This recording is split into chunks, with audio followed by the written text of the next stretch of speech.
Update po tayo sa aksyon ng Department of Transportation sa pagharang ng ilang tauhan ng Office for Transportation Security sa NAIA sa pasaherong nakitaan daw ng basyo ng bala ang bag. May ulat on the spot si Joseph Moro. Joseph? Yes, Connie, sibak na sa pwesto yung tatlong personnel ng Office for Transportation Security na sangkot sa umuning insidente ng tanimbala sa NAIA nitong March 6. Ayon kay Transportation Secretary Vince Dizon, hindi nila palalampasin ang pang-aabuso sa kapangyarihan na ipinamalas ng tatlo nang sitahin nila ang isang senior citizen na pinagdudahan nilang may basyo ng bala sa bag. Sabi ni Dizon, mali ang mga tauhan ng OTS nang habulin pa nila ang 69-year-old na si Ruth Adele na biyaheng Vietnam dahil tapos na ito sa screening. Dagdag ni bagong talagang OTS Administrator General Arthur Bisnar, sa paunang investigasyon na ginawa ng OTS, lumalabas na may isang bag umano na may bala pero hindi agad natukoy kung kanino ito at ang pinagbalingan ng atensyon ay ang nasabing ginang na hindi raw dapat. Posible raw na nakuha na ng tunay na may-ari ang bag na yun.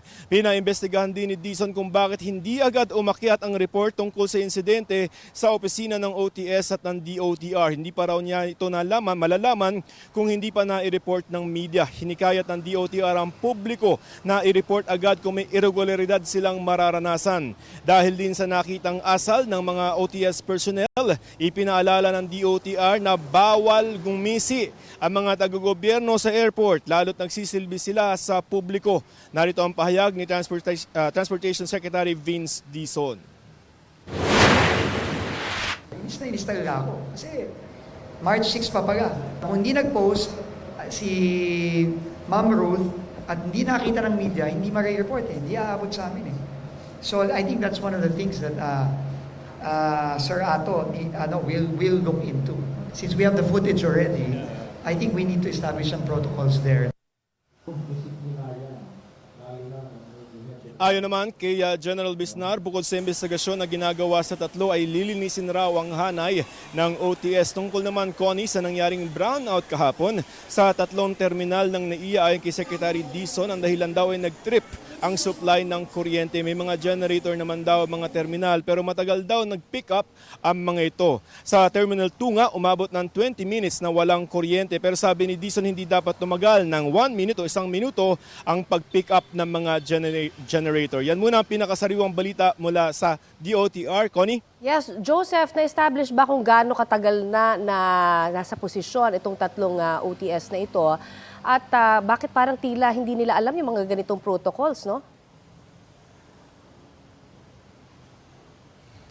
Connie, ang iniimbestigahan pa ng OTS at ng Department of Transportation yung kung ano ba yung mga talagang nangyari. Kasi so far, ang sinasabi ay meron daw na talagang nakita umano yung mga taga-OTS na basyo ng bala sa isang bag. Ang problema kasi ay hindi naman na-establish na kay Miss Ruth yun, kay Ma'am Ruth, yung bag na umano'y may laman na basyo ng bala.